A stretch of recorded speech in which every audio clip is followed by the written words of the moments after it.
sommes maintenant avec M. Pascal de Bellefeuille, qui est maire de la ville de Mont-Tremblant. M. de Bellefeuille, vous allez bien aujourd'hui? Oui, bonjour Vincent.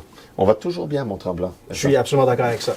Je voulais commencer avec votre transition parce que vous avez été auparavant conseiller municipal et maintenant vous êtes maire. Donc, c'est deux fonctions distinctes, très, très différentes avec des responsabilités différentes et un niveau de travail différent aussi. Donc, comment se sont passés vos 100 premiers jours et quels sont les défis ou les adaptations que vous avez eu à faire lors de cette période? Ce qui est important de comprendre, Vincent, c'est que oui, j'ai été conseiller 12 ans. J'ai même eu le plaisir d'avoir le rôle de maire adjoint pendant quelques années et des responsabilités diverses, spécialement en ayant le district 1 à l'époque, donc c'est-à-dire la station touristique internationale du Mont-Tremblant, Parc du Mont-Tremblant, Domaine Saint-Bernard, beaucoup de lacs qui touchent notre communauté d'importance, dont le lac Tremblant, le lac Ouimet, le lac Beauvallon, etc., etc. Et j'ai eu le plaisir aussi d'œuvrer dans le secteur du village à l'époque, sur les plans particuliers d'urbanisme, les sauvegardes de l'église, etc. Donc, beaucoup de gros dossiers auxquels vous avez touché. Oui, oui. Ce qui met la table, parce que donc ces années-là au Conseil de la Ville de Mont-Tremblant m'ont permis d'acquérir beaucoup de connaissances, de comprendre les réalités du milieu, de comprendre le terrain, dans toutes ses facettes, parce que Mont-Tremblant, c'est une courte pointe de différentes réalités. Il n'y a pas un Mont-Tremblant, il y a plusieurs Mont-Tremblant, que ce soit dans la ville-centre où on a des familles, avec les milieux scolaires, avec les centres de services, où on retrouve les grands commerces, les grandes surfaces. On a le pôle villageois, évidemment, avec sa réalité un peu plus signature, avec le lac Mercier, avec petites boutiques et artisans d'expérience. Évidemment, la station touristique du Mont-Tremblant international, 3 millions de visiteurs, étant évidemment le troisième pôle touristique après Montréal et Québec. Alors, ça vient aussi avec tout l'apprentissage des événements. On sait, les Ironman, demi-Ironman, la culture loisir par le spectacle de classique, blues, les traversées du lac, bon, des événements de vélo, les Coupes du Monde. Donc, tout ça évolue à travers les années et on apprend ça. Donc, on a fait ces années-là qui ont été extrêmement agréables. J'ai pris un pas de recul pendant 4 années où je suis retourné au communautaire, sur le terrain, parce que je suis issu du communautaire. Très petit, on était impliqué dans les guignolées, Scotch-Colon, etc. Des fois, les gens ils rient bien avec ça, mais ça fait partie quand même d'une formation, d'un apprentissage, où chambre de commerce, ou société d'histoire, patrimoine, etc. m'ont appris beaucoup. Donc, mon 4 ans m'a permis de revenir, de réapprendre, d'être en contact direct avec notre réalité sur le terrain. 4 ans dans lesquels, évidemment, bon, oui, au patrimoine, oui, à la culture, oui, aux loisirs, dans les comités spéciaux de refonte, de revision, dans lesquels j'ai pu m'impliquer, mais aussi à la Chambre, où j'ai pris des rôles importants avec la vice-présidence, avec rue principale, entre autres, sur la redéfinition des pôles villageois et centre-ville, sur une redéfinition des aménagements, de l'animation, en collaboration avec des professionnels, en collaboration, évidemment, avec les gens de la Chambre, la permanence et les membres de la Chambre, les commerçants, commerçantes du secteur. Et aussi avec Tourisme Mont-Tremblant, avec lequel on a poursuivi, entre autres, l'ouverture du bureau touristique régional. Donc, toute cette expérience-là vous a très, très bien préparé pour le rôle auquel vous avez accédé. Vous savez, quand on m'a approché pour revenir à l'Hôtel de Ville en vie politique active, il y a eu un pas de recul. Attendez, ça change beaucoup de choses. Il y a une réflexion. On peut avoir autant d'impact en étant sur le terrain qu'en étant sur le côté décisionnel, parce qu'on peut préparer des dossiers, on a une plus grande agilité sur le terrain pour revenir et présenter aux politiques des choses.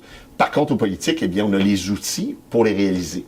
Alors, c'est un choix d'avoir pris cette décision très importante de revenir à la vie active politique, de me réimpliquer avec 8 autres personnes qui représentent les 8 districts de Mont-Tremblant, avec chacun leur réalité. Parce que, bon, celui qui représente le lac Tremblant n'a pas les mêmes enjeux que le district 8 dans le monde agricole. Lorsque vous vous engagez en politique, vous vous engagez à représenter tout le monde. Exactement. Et ce qu'on dit souvent à notre équipe, en fait notre conseil de ville, puisqu'il n'y a plus d'équipe en tant que telle, parce qu'on est une savoureuse courte pointe de mélange, et chacun, on se rappelle, qui représente sa réalité. Les 8 districts avec 8 réalités qui viennent au conseil pour apporter les points, défendre, développer des idées, des partenariats, des projets, etc. Donc, évidemment, les 100 premiers jours de cette élection-là, ici au Conseil de Ville de Mont-Tremblant, nous ont permis une transition, évidemment, de regarder le passé, De préparer l'avenir, Ouais. évidemment. Donc, d'avoir un regard sur l'ensemble des enjeux qui, depuis les dernières années, façonnent Mont-Tremblant. Rappelons que Mont-Tremblant, dans sa forme actuelle, fête, depuis le mois de novembre dernier, son quart de siècle. Donc, c'est 25 ans de Mont-Tremblant dans sa réalité. La ville de Mont-Tremblant a juste 25 ans? Dans sa forme actuelle. OK. Dans sa forme actuelle, D'accord. c'est 25 ans. Bon, Mont-Tremblant, le territoire est occupé Depuis début, Oui. bon, milieu 1800, formation officielle du territoire en 1879, puis après, se sont détachées les parcelles de municipalité, corporation de Rentrons- Saint-Gelvite, ville, paroisse, Lac-Tremblant-Nord, Mont-Tremblant. Rentrons dans cela un petit peu. Vous dites quart Oui. de siècle, donc les 25 ans de la ville de Mont-Tremblant. Est-ce Oui. qu'il y a une programmation spéciale qui est prévue Non, cet il n'y a été pas eu. pour cela? Ou est-ce que Non, ce sont- c'était l'an Ah, dernier. c'était l'an dernier, C'était en pardon. novembre, OK. ce quart de siècle-là. Je pense que Mont-Tremblant, on célèbre à tous les jours d'une façon différente, mais il n'y a Vous pas êtes- eu. Il y a pas À eu Mont-Tremblant, de... vous êtes fort en culture, avec Première Scène, puis je veux Oui. dire, vos programmes sont toujours très vastes, puis il y a toujours une énorme diversité d'activités. C'est quelque chose dont la ville devrait vraiment être fière. On est très fiers. On a une belle équipe au niveau culture et loisirs, évidemment. Et on a, rappelez-vous aussi que comme ville internationale, il y a une partie de la programmation culturelle qui appartient à l'événementiel, Ouais. c'est-à-dire au privé. Alors, si on regarde les événements avec Angèle Dubois, avec le blues, avec le jazz, avec Luc, qui fait un festival extraordinaire. J'imagine que ce sont des partenaires très Ce sont des collaboratifs. partenaires, oui, partenaires avec nous, avec l'Office du tourisme, avec la Chambre de commerce, avec les gens du milieu. Mais notre propre ville de Mont-Tremblant développe une offre culturelle intéressante et élargie et grand public. C'est-à-dire qu'on a le privilège, tu sais, la ville de Mont-Tremblant, c'est une ville, 11 000 habitants environ, OK. mais avec une capacité de retomber grâce à la villégiature et au tourisme qui nous permet d'avoir 2 bibliothèques dans la ville de Mont-Tremblant, qui nous permet d'avoir des programmations tout l'été sur la grande place publique avec la boîte à surprises, des marchés publics, des expositions, des conférences, des événements. On a l'église du village qui a été sauvegardée il y a plusieurs années, excusez pas d'idées, mais plusieurs années, qui a été transformée de culte à culture, qui accueille le cœur tremblant, qui accueille des conférences, des spectacles. Alors notre équipe a développé de septembre à juin une programmation accessible à nos citoyens et citoyennes. Et l'été, il y a une panoplie de spectacles, soit par la ville, soit par le privé, qui sont gratuits et ouverts au grand public comme c'est destination. Alors, oui, on est une ville de sport. Oui, on a un parc national. Oui, on fait du ski de fond, de la raquette, de la marche, de la motoneige, de la pêche. On fait de la descente en canot, en kayak, en planche, etc. Mais on a aussi tout un volet culturel. Et tout à l'heure, on parlait du secteur villageois. Ben, la sauvegarde de cette église-là nous a permis aussi de donner une signature avec la gare, qui est une galerie d'art, avec la bibliothèque, avec la Société d'histoire des arts. Alors, tout ça est appelé à être développé encore plus, puisqu'il y a un comité spécial de citoyens et citoyennes et d'intervenants du milieu qui sont sur une table de travail actuellement pour nous apporter de nouvelles idées, de nouvelles visions sur comment la culture doit se développer. Et souvent, la culture, on dit « Ah, c'est un investissement ». Non, c'est une dépense. Puis nous, notre philosophie, c'est non, c'est un investissement parce que la culture est un outil de développement de la communauté. Elle sert d'abord et avant tout à notre population et après comme produit d'appel. J'aimerais me pencher un petit peu là-dessus parce Oui. que j'entends souvent dire dans plusieurs villes et municipalités que le sentiment d'appartenance à la communauté, le sentiment d'appartenance à la ville qui existait il y a 30, 40, 50 ans Oui. se dissout. Il n'est pas aussi présent qu'il l'était et c'est quelque chose qu'en entrant en municipalité, on perçoit. Et donc, le défi pour plusieurs villes et municipalités, c'est de raviver cette flamme d'appartenance à la communauté. Cette Et fierté. Exactement, je suis fier d'être Tremblantois, Tremblantoise. Exactement. Et c'est Laurentien. peu importe. On la n'enlève ville. rien au canton de l'Est. Mais oui, donc On le aime défi- beaucoup les cantons. Le défi, c'est Oui. de raviver cela. Oui. Et la culture, le loisir, c'est Oui. l'un des moyens les plus efficaces d'aller chercher ces gens-là, de les rassembler et de leur permettre de tisser des liens. Oui. Donc, j'imagine que c'est l'une des raisons pour laquelle vous accordez une si grande importance à la chose. Oui, parce que la culture, souvent on dit, la culture, c'est le grand théâtre ou c'est la grande écriture. Non, la culture, c'est aussi au quotidien. Exact. La culture, ça peut être des spectacles un peu plus populaires, ça peut être de la grande culture, mais c'est aussi la culture, la toponymie, c'est-à-dire nos noms de rues, nos noms d'espaces publics, nos noms de bâtiments, c'est l'histoire. La culture, c'est l'art culinaire que l'on vit et que l'on promouvoit, non seulement mais pour nous, mais pour le visiteur. Quand nous, on voyage un peu partout dans le monde, on est curieux de découvrir ce qui se passe ailleurs. Ben, c'est la même chose de nous. La culture, c'est l'architecture. La culture, Aussi. c'est le patrimoine bâti également. C'est ce que vous voyez en vous promenant dans la rue. Est-ce que, Avez-vous une refonte de l'urbanisme qui est prévue bientôt? Actuellement, on est en plein là-dedans. On est sur la table de travail avec des élus, avec des professionnels. Vous savez, Mont-Tremblant, après la COVID, s'est développé très rapidement. Et comme des régions des cantons de l'Est, on blaguait tout à l'heure, mais régions de cantons de l'Est, Charlevoix, Gaspésie, Edward County en Ontario, dans les Muskoka au nord de Toronto, toutes ces régions de villégiature de tourisme ont connu des expansions rapides qui sont venues un peu débalancer la cohabitation. Ça n'a pas été facile. Et c'est venu aussi avec un développement rapide. Et là, donc, là, il y a eu des questionnements. On s'est aperçu qu'il y avait certaines failles dans les règlements d'urbanisme, qu'il y avait peut-être des améliorations qui pouvaient prendre place. Et donc, il y a un grand chantier de refonte. La dernière datait de 2008. Et donc, en 2008-2026, il se passe bien des choses. Les besoins se transforment, changent. Le gouvernement nous impose des OGAT, il nous impose une densification. On arrête le développement de s'étendre. On veut se concentrer dans les zones où il y a des services publics à Aqueduc-Égout. Et donc, là, ce projet-là est en plein processus. Et une chose qui est très importante, c'est que Mont-Tremblant, comme ville internationale, à échelle humaine, parce qu'on a une population ici permanente, doit conserver sa signature. Tout à l'heure, vous parliez de sentiment d'attachement, de reconnaissance.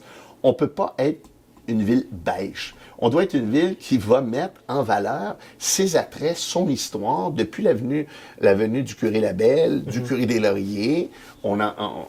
Tout ce cheminement-là d'évolution, depuis les premiers colons qui, avec leur hache, avec leur godendard, ont développé à cette ville internationale-là, la vieille ville de Mont-Tremblant, c'est-à-dire les pôles, le centre-ville ici, la ville-centre qui depuis toujours était là avec les 6 magasins généraux, les 3 moulins-à-cier, etc., doit préserver son patrimoine, son cachet architectural. La préservation de ça est-elle rendue plus difficile par vos obligations de densification?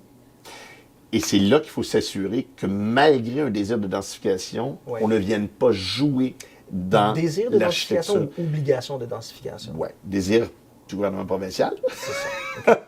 Parce que la complexité des organes gouvernementaux, c'est qu'ils le font sur un grand canevas global. Alors, que ce soit à Brossard, à Saint-Jérôme, à Saint-Lin, à Mont-Tremblant, en Abitibi, pour eux, c'est les mêmes bases. Alors qu'ils devraient avoir une agilité puis une réalité très différente selon c'est extrêmement problématique. Quand la CMM décide de ce qui se passe à Mirabel ou à Saint-Jean-sur-Richelieu, quand ils connaissent absolument rien de la réalité territoriale et que, je ne sais pas qui décide de vos obligations de densité à Mont-Tremblant, c'est-tu la MRC de Laurentides? Ben non, mais ce qui arrive, c'est que comme Québec a renvoyé sur les nouveaux schémas et les schémas dans les règlements d'urbanisme, donc c'est comment est-ce qu'on peut répondre en partie à ce besoin-là, mais en le faisant avec une signature Mont-Tremblant. Donc, on ne va pas construire des tours comme à l'île des Sœurs. On n'est pas là. On est Mont-Tremblant. Les gens viennent chercher un bout de paradis, un peu de nature, un peu de verdure, des arbres, des sapins, un plan d'eau, un espace pour habiter, une cour pour les enfants pour jouer. Donc, comment on peut arriver à cet équilibre-là? Alors, tout d'abord, évidemment, dans le plan d'urbanisme, on ne veut pas démolir les bâtiments anciens pour faire du 7 étages. Donc, il faut protéger principalement des sections de ville historique dans le cœur villageois, d'abord au Lac-Mercier, dans le cœur du centre de service qui est la rue de Saint-Jovite ici, et évidemment la station touristique que sa signature à elle. Rappelons que M. Ryan avait construit une station de villégiature, un peu une espèce de club de vacances dans 1939, qui s'est inspiré de l'île d'Orléans avec son architecture québécoise, des toits courbés, mansardés, fenêtres à lucarne, crémone, temps de carreaux, volets, couleurs pastel, etc. Et quand les travaux s'est arrivé en 91, ils ont intégré les inspirations du Petit Champlain, Québec, toit mansardé, tôle pincée, tôle canadienne, lucarne, balcon à saillie, porte cochère, pavé à l'ancienne, pour aller s'inspirer. Alors donc, la station, sa spécificité, le pôle villageois, la sienne, le centre-ville, la sienne, puis là, il faut rajouter le domaine Saint-Bernard et le parc national. C'est important que qui sont du patrimoine naturel. C'est important que tout cela existe en harmonie avec une vision globale, mais tout de même avec ses petites particularités, c'est certain. Exactement. Il faut avoir une certaine nuance dans l'ensemble. Je dis à la blague souvent, bon, on avait le centre historique, la banque, l'église, les écoles, etc. Malheureusement, dans les années 60, comme beaucoup de villes au Québec, on a perdu beaucoup de notre patrimoine architectural qui était spectaculaire. La rue de Saint-Jovite, les grands hôtels, les maisons anciennes, les bâtiments publics étaient spectaculaires. L'ancien couvent mansardé en bois, le premier presbytère victorien qui était là, qui n'existe plus malheureusement. Et c'est l'évolution des villes, c'est la modernité, le contemporain, on veut toujours renouveler et se moderniser. Donc, mais aujourd'hui, on est aussi gardien de ça, parce que comme ville de destination internationale, si on veut garder notre spécificité puis pas ressembler à toutes les autres villes, avec des hôtels avec des halls d'entrée gris et bruns et noirs, puis tout le monde se ressemble, ben, si on veut garder ça, ben, il faut mettre des règlements. Il faut mettre dans le schéma des obligations au niveau du type d'aménagement, du nombre d'arbres, le type de banc de parc, le mobilier urbain, les lampadaires, les hauteurs de bâtiments. Les matériaux, tout. Exact. Les codes de couleur. Alors, donc, dans le plan d'urbanisme, il y a toute cette vision-là qui va s'appliquer, sur lequel on travaille très, très fort. Au niveau résidentiel, évidemment, il y a des secteurs, à l'extérieur du périmètre urbain, qui, par obligation des espaces, des grandeurs nécessaires par plan d'urbanisme, protègent naturellement. Et là, c'est l'entre-deux qu'il faut travailler. Où on va? Quelle hauteur maximum? Quel type d'architecture? En fait, c'est un chantier D'envergure. Gigantesque. Oui, parce que c'est un règlement de, j'imagine, plusieurs centaines de pages qui est à revoir entièrement. Donc, c'est beaucoup, beaucoup de travail. Et j'aimerais retourner à ce que vous avez dit un petit peu plus tôt. Vous avez mentionné que les gens viennent à Mont-Tremblant pour leur petit coin de paradis. Le lac, la forêt. Vous avez mentionné le lac. J'aimerais me pencher là-dessus parce que, oui, avoir un lac dans sa cour, avoir de l'eau aux alentours, ça fait partie du petit morceau de paradis que vous mentionnez. L'eau, par contre, non seulement pour vous, mais pour quasiment toutes les villes au Québec, c'est un défi d'envergure qui se profile à l'horizon. Au niveau de la consommation d'eau potable, au niveau de la gestion de l'eau usée, au niveau de la santé des lacs. Oui. Et donc, vous avez annoncé tout récemment des investissements, un règlement d'emprunt de 30 ans pour cette nouvelle en fait, les modernisations. Les eaux usées. Modernisation du centre-ville. Exactement. Oui. Et donc, parlez-moi un petit peu du défi de l'eau potable et des défis des eaux usées qui se dessinent à l'horizon pour Mont-Tremblant. Deux choses l'une. Évidemment, par les obligations de GAP et puis les dernières décisions des dernières années par rapport à une forme de densification, ça a un impact direct sur le traitement des eaux. Tout ce qui est à l'extérieur du périmètre urbain, c'est avec des fosses ou des puits, etc. Donc, on est ailleurs. Si on parle des secteurs centre-ville, villages et stations touristiques, il y a différentes usines, différentes prises d'eau dans la ville de Mont-Tremblant. Donc là, ce qu'on est à regarder actuellement, c'est le secteur centre-ville où on a les écoles, les institutions, on a une plus grande densification de population. Il faut s'assurer que le traitement des eaux usées trouve un chemin à long terme qui soit mis à niveau pour s'assurer de la capacité d'accueillir des nouvelles familles dans la communauté ici, pour s'installer, pour prendre une retraite, pour travailler, pour choisir la qualité de vie de Mont-Tremblant. Donc là, on est sur un programme majeur au centre-ville d'une mise à niveau, parce qu'il ne faut pas oublier que ces eaux usées-là retournent dans le bassin versant.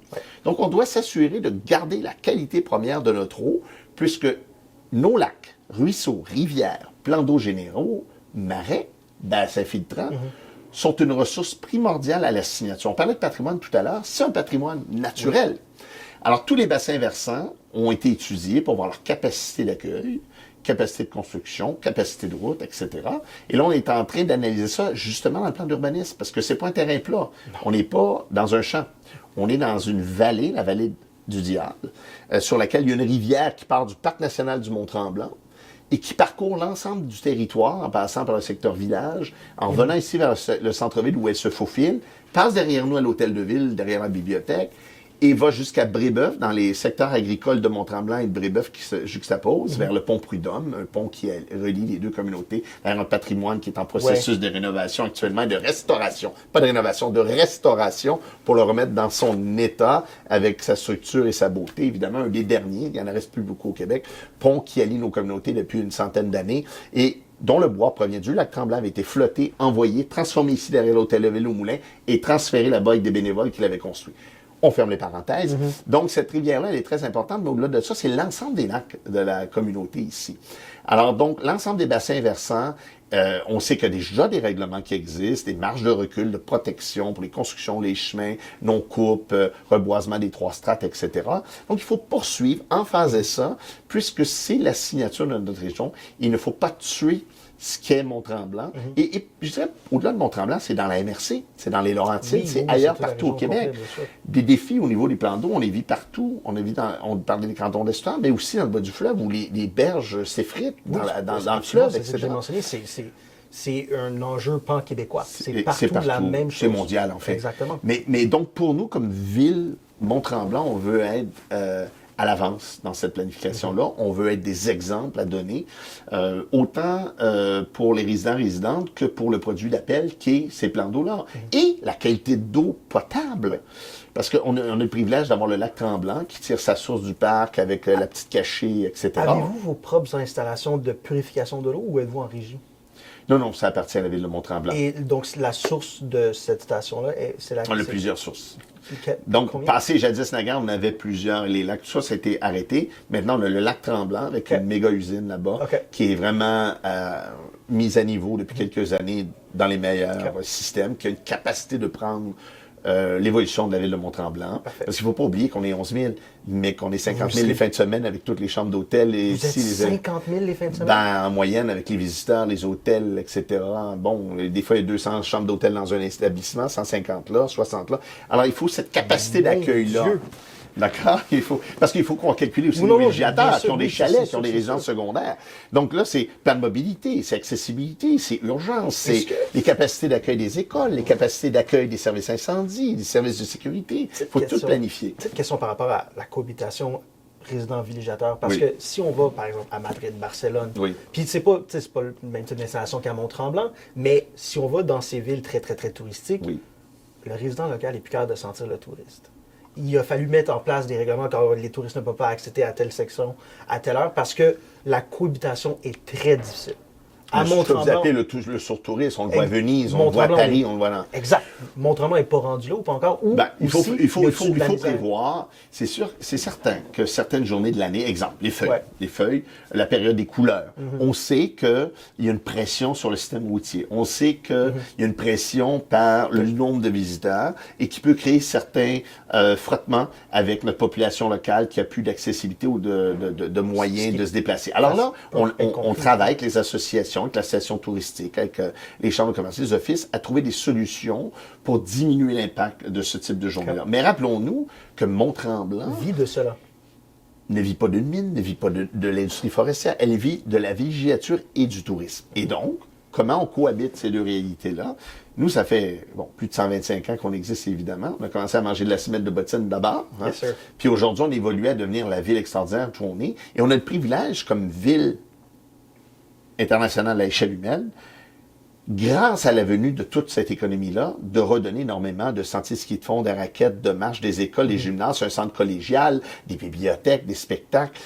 On a le privilège de redonner beaucoup à notre population.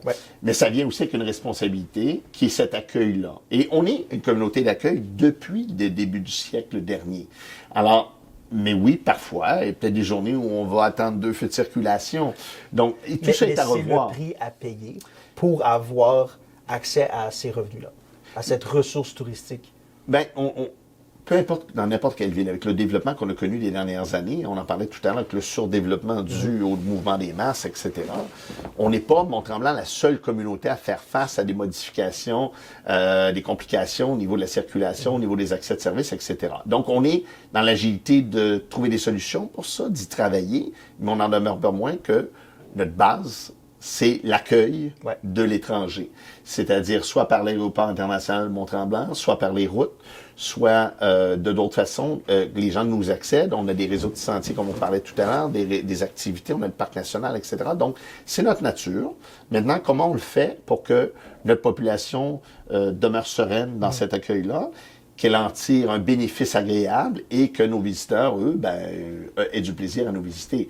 On n'est pas au niveau de ce que vous parliez dans des villes internationales en Europe et autres. Mais ce sont les mêmes défis, mais à plus petite échelle, par contre. C'est un privilège, mais ça vient avec des responsabilités. Alors, c'est comment on trouve le juste équilibre là-dedans avec nos équipes, avec nos partenaires. Puis, on en parlait tout à l'heure parce que, oui, on a la ville, oui, on a nos services à nous, mais nous avons aussi, évidemment, une station touristique internationale, on a une chambre de commerce, un office de tourisme, comme on parlait. Donc, tous ces partenaires-là travaillent de concert en collégialité pour trouver des solutions pérennes au développement de notre région, tout en assurant la pérennité de notre région, pour demeurer chef de file tout en respectant l'environnement, les bassins versants, la qualité de l'eau, circulation, etc. Donc, quand on parlait tout à l'heure justement des fameux bassins versants, avec la MRC, tout d'abord, on travaille énormément dans l'ensemble du territoire à toute la protection des plans d'eau, des lacs, des zones, des marais filtrants, etc. Et la ville de Mont-Tremblant est quand même en avance, mais il y a encore du travail à faire. Parce qu'on a de la pression. On a évidemment, dans le passé, dans les années 60, 70, eu des erreurs de fait. Mais c'était avec la vision de l'époque. Aujourd'hui, on est en 2026. 2026, on ne pense pas comme il y a 30, 40 ans. On ne pense même pas comme il y a 15 ans. Alors donc, on s'en va vers là. La semaine dernière. Oui, en effet. Et comment on peut faire pour s'assurer d'une diminution des GES, un reboisement, des replantations, un canopé de meilleure qualité. Alors, ça passe chez nous-mêmes, sur l'autoroute, qui n'est pas une autoroute, mais la voie rapide de la 117. Ça passe par notre rue principale, sur notre canopé nous-mêmes de notre rue principale. Ça passe dans des règlements lorsque les grandes surfaces, comme Ville-Centre, il ne faut pas oublier que et Mont-Tremblant et Sainte-Agathe ont une obligation d'accueillir les grands services. Ouais. Alors, le village, plus petit format, on a voté des lois il y a quelques années, il y a 8 ou 10 ans, avec le PPU du village, PIA du village, etc. On a rapetissé les surfaces commerciales pour garder l'authenticité. Centre-ville, on a une obligation. Mais ça peut se faire avec une qualité d'architecture, avec des plantations, avec des bassins naturels de drainage, moins d'asphalte, plus de verdure, mais ça se fait. Puis après ça, ben, on est l'accueil et la signature Mont-Tremblant. Oui.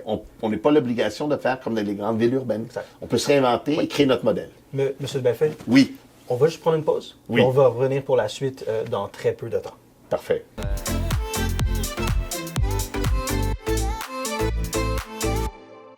Nous sommes de retour avec M. Pascal de Bellefeuille, maire de la ville de Mont-Tremblant.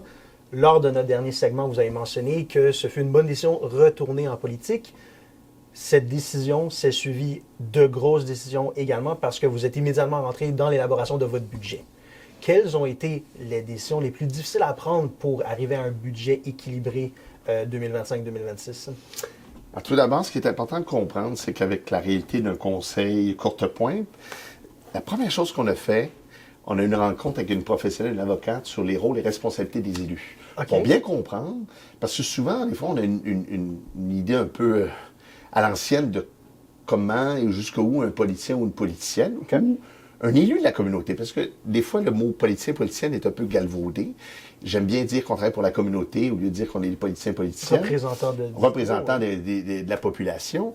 Et donc, ça nous a permis de bien comprendre les historiques, de comprendre nos responsabilités, nos rôles, jusqu'où on pouvait aller et comprendre que, à quelque part, nous, on se préoccupe des enjeux, des projets. Vous êtes la gouvernance plutôt que... Exactement. Et nos équipes s'occupent sur le terrain. Exactement. Alors, c'est très important parce que pendant longtemps, les élus allaient cogner sur la porte, c'est fini, on est en 2026, on est ailleurs. Donc, tout d'abord, ça a été de comprendre ça.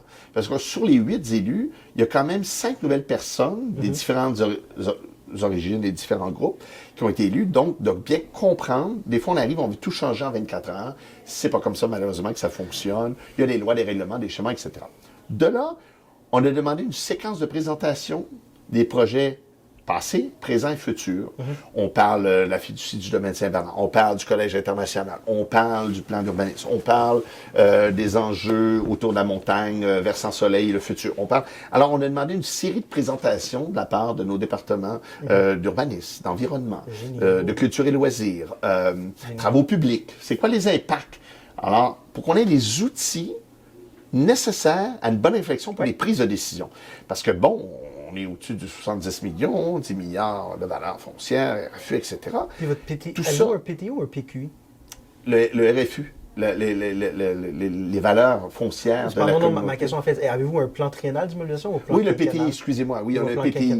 On a un PTI, c'est sur 3 ans. 3 ans de 3 ans de notre plan triennal. La valeur s'élève, hein? Et il y a plusieurs projets, on va en reparler un peu plus tard, parce qu'on parle d'enjeux importants. On parle des boulevards, on parle justement de l'usine, vous parliez tout à l'heure, qui rajoute énormément. Les montants sont importants. On parle, entre autres, pour l'usine, d'un prêt sur 30 ans qui va nous permettre de répartir l'ensemble des investissements sur la communauté.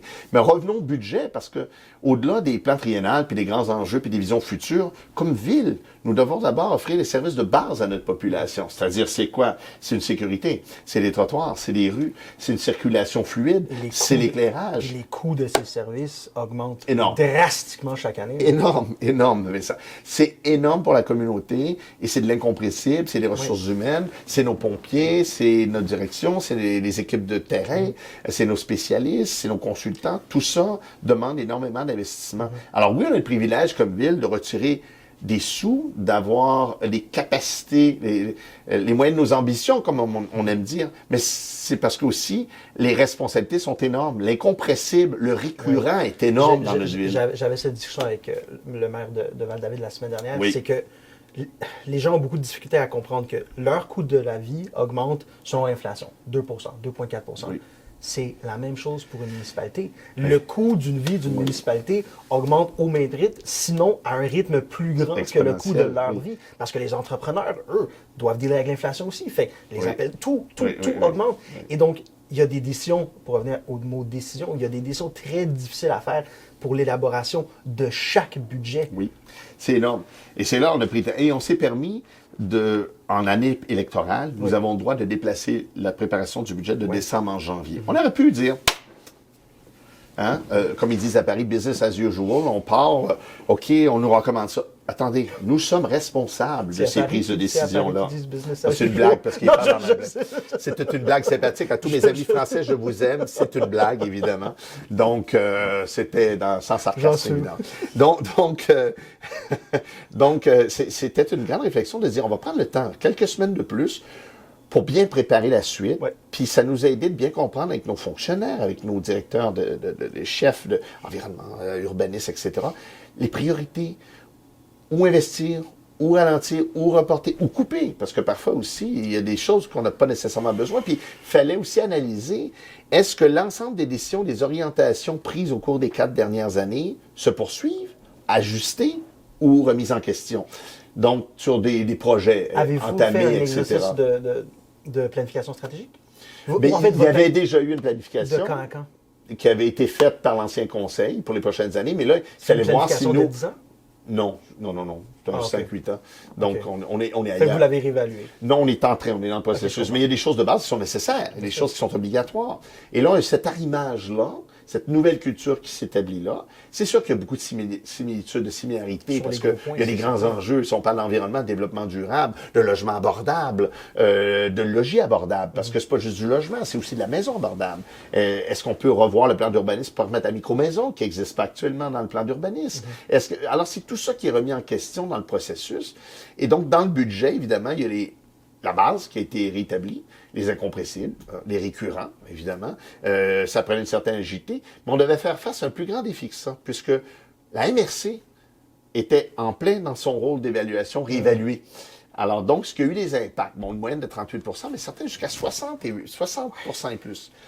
Et les valeurs refuges dans la valeur du terrain qui ont doublé, triplé, quadruplé, quintuplé, dépendant des secteurs. Donc, nous, ce qu'on a fait avec nos équipes ici, c'est qu'on a réajusté le taux de taxe c'est un calcul mathématique. Pour donner une moyenne, pas d'impact. Après, on est reparti avec les projets sur lesquels on a fait un IPC, donc un 2.3, 3.2, pour que l'impact soit minimal sur l'ensemble des propriétaires résidentiels et commerciaux. Ce que ça laisse comme impact, c'est que certains ne bougent pas, d'autres un peu moins, et d'autres plus. Mais évidemment, à Mont-Tremblant, on a une grande variété de valeurs foncières à l'intérieur du parc immobilier. Et donc, il y en a certains qui c'est des impacts énormes pour eux. Les centres touristiques, c'est classé commercial ou industriel? C'est commercial. Non, mais c'est parce qu'il faut faire attention, parce que dans la villégiature, il y a des résidences résidentielles, il y a des résidences qui sont non résidentielles, qui sont commerciales, puis il y a La station de ski, c'est commercial ou industriel? Non, c'est commercial. C'est commercial. Pardon. C'est non résidentiel, en fait. Okay, c'est ce qu'on appelle non résidentiel au niveau de la taxation. Okay. Mais à l'intérieur de ça se découle parce qu'il y a des quartiers résidentiels à l'intérieur, des quartiers hôteliers. Des sous-classes. Parce que il ne faut pas oublier que le territoire de la station touristique du Mont-Tremblant a un territoire qu'on appelle l'AVT, l'Association de villégiature, qui couvre un territoire spécifique à la villégiature de la station, qui inclut les 2 golfs, la station, donc le Géant, le Diable, la montagne, la base sud, le versant soleil, côté nord, c'est dans un territoire spécifique. Avec une réglementation spéciale, on le sait, une taxation spéciale pour les visites qui permet des spectacles gratuits, etc., l'aménagement, sécurité et tout. Alors, donc, dans la station, il y a des types de taxation au bord du lac, d'autres types de taxation plus résidentielle, secteur village, le commercial ici au centre-ville. Alors, donc, toutes ces réalités-là doivent s'arrimer, mais l'impact de l'évaluation de la MRC a fait en sorte que certaines propriétés ont augmenté d'une façon exponentielle. Et actuellement, on est en discussion avec certains citoyens et citoyennes pour voir, comprendre, parce qu'eux vont aller vers la MRC pour échanger, pour comprendre. Et parfois, l'outil démocratique leur permet de remettre en question certaines évaluations, certains ajustements qui ont eu lieu. C'est dans le domaine MRC. Nous, on a la capacité au niveau du taux de taxation. Donc, on est dans ce processus-là. Et donc, on a voté un budget équilibré avec une augmentation moyenne de 2,3 à 3,2. Évidemment, c'est pas il y en a des plus, il y en a des moins.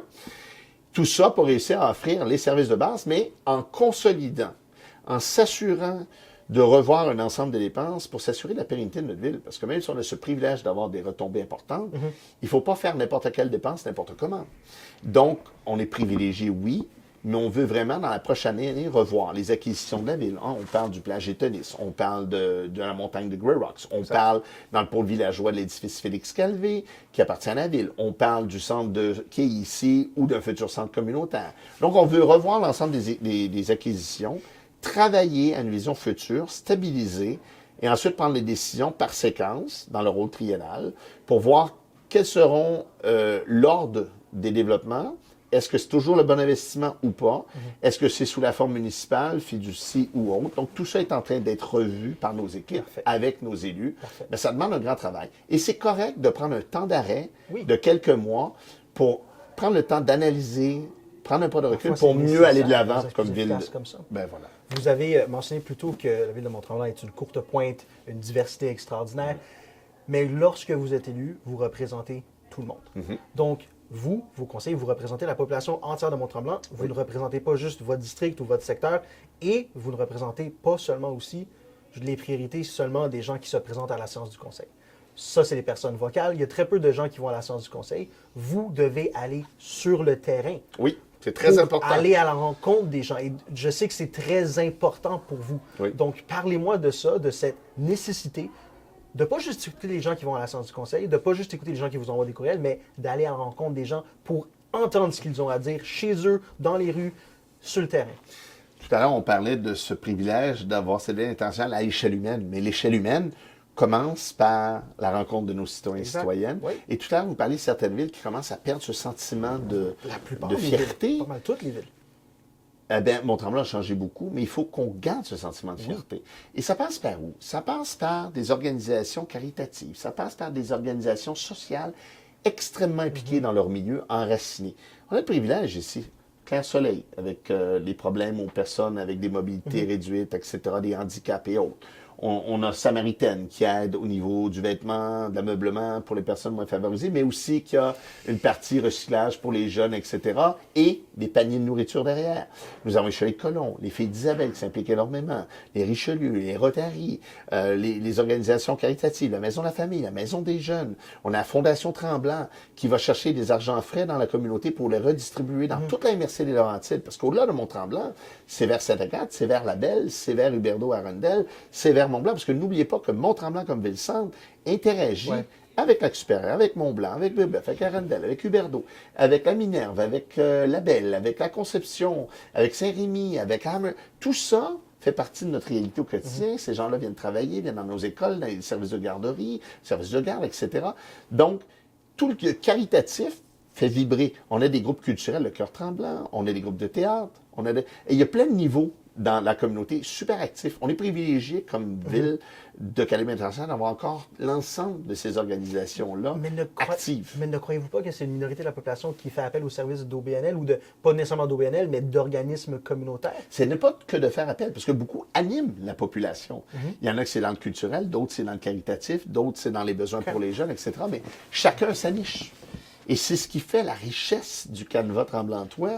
Tous ces gens-là, puis je regarde juste au secteur village, on a une comité de quartier. Ce sont des citoyens engagés, des commerçants, des résidents du village, des résidents du lac qui viennent à chaque mois parler avec les élus, échanger sur des défis.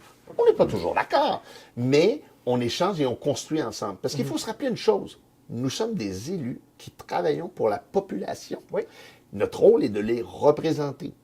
Alors des fois, les gens disent, ton opinion là-dessus, attendez, c'est l'opinion de la population. Exactement. Hein? Et oui, vous avez raison. Parfois, il y a des gens qui parlent un peu plus fort ou qui ont plus de capacité de représentation. C'est pour ça qu'ils font un regard élargi sur l'ensemble, pour un respect global, parce que souvent, il y a une majorité qui parle moins. Il y a une majorité qui est plus silencieuse, qui est plus discrète. Et la machine municipale, la structure est parfois complexe. Ça peut être intimidant de venir interagir avec la fonction publique, avec des élus, etc. Donc, c'est pour ça que c'est important d'aller à la levée de fonds au sol de l'Église, d'aller au Club des bons vivants, à un événement folklorique, à un événement international, parce qu'ici, on peut être dans la même journée en train d'être interviewé par la télé italienne pour la Coupe du Monde, puis faire une levée de fonds pour des crêpes, pour un projet, pour les enfants, pour la garderie. D'où l'importance d'avoir des mécanismes de constatation publique au sein d'une ville comme la vôtre. Je sais que vous avez un service de communication extraordinaire. Oui. J'imagine que c'est dans les plans éventuellement de se doter d'encore plus d'outils pour communiquer.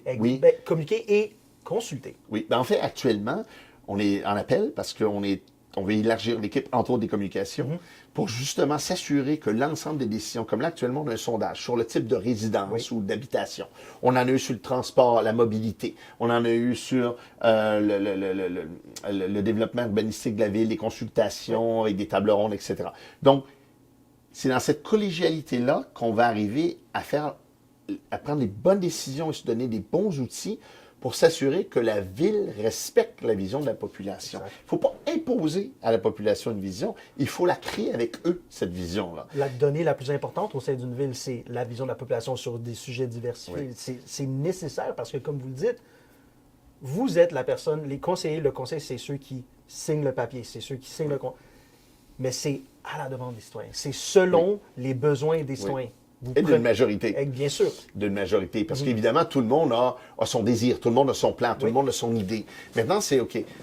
Superbe idée, maintenant on va la présenter. Oh, il y a une volonté, un engouement, alors on va se diriger vers ça. Puis peut-être que finalement, l'idée, à la base, avait de l'intérêt, mais qu'en réalité, c'est pas la meilleure. On va peut-être la peaufiner, on va la transformer vers autre chose.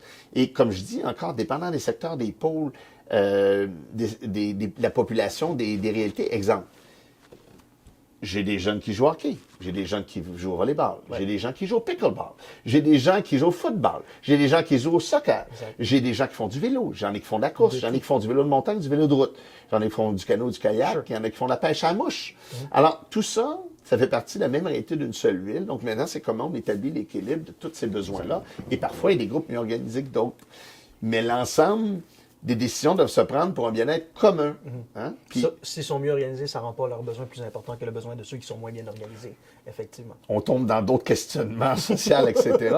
Mais rappelons-nous que Mont-Tremblant, comme ville-centre, encore, nous avons le privilège, entre autres, d'avoir le campus sportif Éric Gay, dans lequel on retrouve l'aréna, on retrouve le terrain de basket, on retrouve une piscine semi-olympique, on retrouve de l'aquaforme, on retrouve des tennis, on retrouve justement le pickle qui se développe, on retrouve le parc roulis roulant, le deuxième en anglais, je l'ai, mais dans pump track, mais il y a un terme francophone le pump track qui a été développé avec les jeunes de la place, et ça donne accès à un autre sentier qui descend par Clinière, le petit train du Nord, qui est géré par la MRC puis la corporation, qui donne accès à tout le territoire, qui rejoint la villageoise du village, qui donne accès à la station touristique, puis ensuite au domaine. Alors tout ça est interrelié, et donc ce campus de sport-là, c'est un privilège, mais il continue à évoluer. On a des demandes pour une deuxième glace. On a des demandes pour du paddle. On a du demande pour... Alors, il faut prendre un temps de rêve, dire, OK, maintenant, on s'oriente vers ça, mais on veut vraiment concentrer l'ensemble des activités. Et ce qui est extraordinaire aussi, au-delà du campus sportif, c'est ce que j'appelle notre plan de sport éclaté. Alors, on est capable de partir du centre-ville en ski de fond, en vélo, à pied, etc., et d'accéder à un ensemble de sentiers vers le Grey Rocks, vers la station touristique par le domaine Saint-Bernard, le pont Jack Rabbit, vers le parc national, vers le village au lac Mercier, et parce que on l'intègre au fur et à mesure dans un plan parc et sentier intégré dans le plan d'urbanisme. Alors, on va chercher des servitudes, on va chercher des dons de parc qui nous permettent de garder le lacet qui relie l'ensemble des secteurs sans prendre de véhicule. Des lacets sportifs de plein air, 4 saisons, donc estival et hivernal, qui permettent à nos équipes, à Guillaume et son équipe, de développer tout un réseau de sentiers qui sert à notre population, qui sert à nos végétateurs et qui sert à nos visiteurs. Un produit d'appel en même temps. Donc, tout le monde est heureux à ce moment-là. J'aimerais vous poser une question bizarre, mais puis je connais vos intérêts, fait que je vais vous la poser anyway. D'accord. Si vous aviez été là... C'est là qu'on arrête l'entrevue? Pas du tout. Si vous aviez été là en 1839 et que vous aviez lu les conclusions du rapport de Durham, qui disait que le Québec est un peuple sans culture et sans histoire et sans littérature. Je vous pose la question parce que je connais votre intérêt pour le patrimoine, pour la culture québécoise. Qu'est-ce que vous auriez répondu à cet abruti Lord Durham? Vous êtes dans une profondeur philosophique cet après-midi. Peut-être. Je ne m'attendais point à cela. Allez-y. Mais je pense que si les années ont passé, puis on prouve que le Québec a développé et mis en valeur une culture tant sur la langue, la chanson, l'architecture, la nourriture, etc., extraordinaire, et que le Québec continue, poursuit son évolution et bonifie maintenant de nouvelles cultures qui viennent s'y joindre, qui viennent faire évoluer le Québec à un autre niveau. Et spécialement nous, comme ville de Mont-Tremblant, cette culture est mise en valeur. On parlait tout à l'heure du patrimoine, toponymie, architecture, etc. Celui qui fait 7 heures d'avion pour venir nous visiter va pas nécessairement vouloir prendre un café dans un gobelet de carton sur le bord de la route. Il va vouloir être dans le petit hameau, sur une terrasse du Vieux-Saint-Jovite, du secteur village ou de la station touristique, avec une fenêtre à l'ancienne, un arbre fleuri, un pavé à l'ancienne, une table esthétiquement désignée par un de nos designers québécois, avec un nom de rue, avec un nom de menu ou de restaurant qui est typique à nous, et vendre cette spécificité-là. Et ça, on a ce privilège-là. On a souvent vendu Mont-Tremblant comme le coin d'Europe de l'Amérique du Nord, ce qui est assez amusant. Si on regarde les publicités des années 30, 40, pour l'extérieur, les gens du Canada anglophones, les gens des États-Unis qui venaient, parce que, soyons francs, dans ces années-là, c'était principalement une clientèle de la communauté anglophone, canadienne ou américaine qui venait nous visiter dans l'exotisme de cette culture francophone et cette expérience globale. Aujourd'hui, on accueille le monde entier. On sait qu'à Noël, on va avoir des Britanniques qui vont être ici, on va avoir des gens du Mexique, d'Argentine, etc. À part les congés religieux aussi, on va avoir cette clientèle-là. À l'automne, on va avoir les gens du Japon, de la Chine. Nous allons avoir l'été les Français de France, les Allemands, etc. Donc, chaque période, selon l'intérêt. L'Européen va venir découvrir des grands territoires. La communauté asiatique va venir voir les couleurs à l'automne. L'hiver, ça va être une autre clientèle qui vient de la Nouvelle-Angleterre, de Boston, de Philadelphie, etc., Manhattan, New Jersey, etc. Cette semaine, c'était la semaine américaine. Et la région débordait de visiteurs des États-Unis. La semaine d'avant, c'était la longue fin de semaine de l'Ontario. La semaine prochaine, c'est les vacances Québec, après les vacances de l'Ontario. Ensuite, les fameuses vacances de Pâques où l'international va arriver chez nous. Donc, on met en valeur justement cette culture que peut-être à une certaine période, on n'a pas considérée, mais qui aujourd'hui s'affirme et s'accomplit dans l'ensemble, non pas seulement de Mont-Tremblant, mais du Québec. Puis, rappelons toujours qu'il n'y a pas qu'au Québec que cette culture francophone fleurit. Elle est au Nouveau-Brunswick, elle est en Nouvelle-Écosse, elle est au Manitoba, vous savez qu'il y a des festivals avec la ceinture fléchée dans l'Ouest canadien et qu'il y a même des événements de cabane à sucre. Donc, il y a vraiment une transmission qui s'est élargie, bien qu'ils n'ont pas d'érable là-bas. Mais il y a des descendants là-bas, métis ou francophones, etc., qui poursuivent cette culture, qui reste ancrée. Puis on peut aller aux États-Unis, on peut aller au Wisconsin, on peut aller à Sainte-Geneviève aux États-Unis, on peut aller en Nouvelle-Angleterre, on peut aller à Boston. Il y a encore des traces du Canada français de l'époque qui sont encore là, en fait, par les territoires qui ont été modifiés, qui ont été vendus, qui ont été laissés. Parce que je sais qu'en Nouvelle-France, dans Louisiane, tout ce qui était à la Nouvelle-France, il y a sûrement encore des traces. Mais n'oubliez pas que la Nouvelle-France remontait jusqu'au Wisconsin, dans les Ouest canadiens. Je savais que c'était gigantesque. La Nouvelle-France remontait. Il y a des endroits, d'ailleurs, qui ont encore des traces francophones, dont Sainte-Geneviève, qui est une ville nommée patrimoine aux États-Unis. Et n'oubliez pas que les Laurentides sont nés, tristement ou non, de l'exode des Québécois, Québécoises, des Canada français vers Lowell ou Massachusetts, et que s'il n'y avait pas eu cet exode quotidien où le curé Labelle avait vu les charrettes passer avec l'ameublement et 12 enfants, jamais le territoire du Nord aurait été développé et redonné pour une deuxième ère de colonisation. Rappelons-nous que nous n'avons pas été développés d'abord et avant tout pour la villégiature et le tourisme, mais d'abord pour que les gens reprennent contrôle de leurs terres. Et donc, malheureusement, bon, c'était peut-être pas les meilleures terres arables et les meilleures conditions, à part ici, parce que dans la vallée ici de la Diable, on avait un micro-climat. Par contre, évidemment, on a un peu moins de neige, on est un peu envieux de Sainte-Agathe et de Mont-Blanc, parce qu'ils ont plus de neige, eux qui sont plus hauts par rapport territoire à nous, mais ça nous permettait d'avoir des terres agricoles d'un bon rendement. Donc, ce qui a fait que la ville-centre ici, à l'époque appelée Saint-Jovite, a pu prendre son air d'aller et devenir une ville-centre très importante à l'époque. Et d'être ce chef-lieu-là, qui est toujours le chef-lieu, d'ailleurs, aujourd'hui, de toute une grande région. Et tout à l'heure, on le disait, hein, de ce territoire-là, c'est détaché des parcelles pour créer la Corporation municipale de Mont-Tremblant. Et en 2000, tout ça a été remis il y a 25 ans pour recréer la grande ville de Mont-Tremblant. Parce que si vous vous promenez, il n'y a qu'une grande rue principale avec les écoles, les églises, les banques. C'est pas comme si on avait fusionné Sallegat-Mont-Tremblant. On a fusionné un territoire qui, de par nature, avait toujours été interrelié ensemble. Il a été remis ensemble, donc, mais chacun avec sa spécificité. Le centre de service, la ville authentique, la destination qui est le lac Mercier et la ville internationale, le village international pédestre. On ne peut pas dire village parce que village est vraiment associé au secteur lac Mercier, mais la station touristique du Mont-Tremblant, au pied du lac Tremblant, qui est extraordinaire. Quel privilège que d'avoir ce grand lac d'eau cristalline qui est chez nous, d'une grande qualité, d'une grande pureté, mais qu'il faut protéger. Et ça, c'est sur l'ensemble des lacs. Parce que tous les lacs n'ont pas le privilège du lac Tremblant dans sa qualité de l'eau. Donc, comment on peut faire, c'est d'améliorer l'ensemble des lacs, d'améliorer les bassins versants, d'améliorer la rivière de la Diable par une réglementation, par une protection, par une mise en valeur, pour être certain que dans 50, 75 ans, la ville de Mont-Tremblant, sa grande communauté, soit toujours extraordinaire. Et une chose très importante, de garder l'accessibilité publique. Hein? Oui. La ville de Mont-Tremblant a fait une acquisition il y a quelques années de la plage au lac Tremblant pour s'assurer de la pérennité et de l'accessibilité à ce grand lac fantastique à notre population. Elle a aussi une plage au lac Mercier. On a une rampe de mise à l'eau sur la rivière La Diable, le canot, les kayak, la planche. Donc, notre population peut bénéficier d'un accès au plan d'eau parce qu'évidemment, les plans grande pression de privatisation. Donc, ça prend un équilibre entre les deux. Donc, la ville de Mont-Tremblant peut s'enorgueillir d'avoir ces accès-là sur ces plans d'eau, mais ça vient avec la responsabilité de protéger ces plans d'eau-là.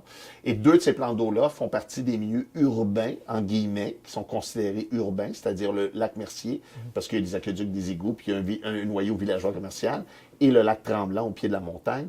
Donc, ça vient aussi avec beaucoup plus de responsabilité qu'un lac perdu dans 600 acres de terrain, protégé complètement, comme notre lac l'Aqueduc, qui est un parc privé de la ville, qui était l'ancien aqueduc municipal, où il n'y a aucune résidence autour du lac à moins de 300-400 mètres, et donc il est protégé. Alors, c'est un joyau, mais d'autres lacs ont plus de pression. Donc, comment on les protège? Il y a des proximités de chemin, il y a celle de déglacement, le sable du gouvernement, comment on atténue ça. Alors, c'est énormément de pensées. Alors, on n'est pas, nous, comme élus, dans la micro-gestion, mais il faut être alerte, il faut écouter les associations citoyennes de l'Axe, nos professionnels à l'environnement, l'urbanisme, etc., pour s'assurer qu'entre autres, dans le nouveau plan d'urbanisme, la refonte, que tout ça soit adressé, parce que c'est le canevas qui va permettre la sécurisation de l'ensemble du développement durable de notre communauté de Mont-Tremblant pour les générations à venir. Yes, sir. Je vous remercie beaucoup. On a fait un petit peu beaucoup de temps. Fait plaisir. Ça va être tout pour aujourd'hui, mais c'est sûr qu'on va repasser. Puis il y a encore beaucoup d'autres choses desquelles nous devons discuter, donc on repassera puis on explorera divers autres sujets. Je vous remercie beaucoup, M. de Bellefeuille, c'est bien apprécié. Avec grand plaisir, Vincent. Et la porte de l'Hôtel de Ville vous est toujours ouverte, Merci. comme aux citoyens et citoyennes. Yes, merci. Merci.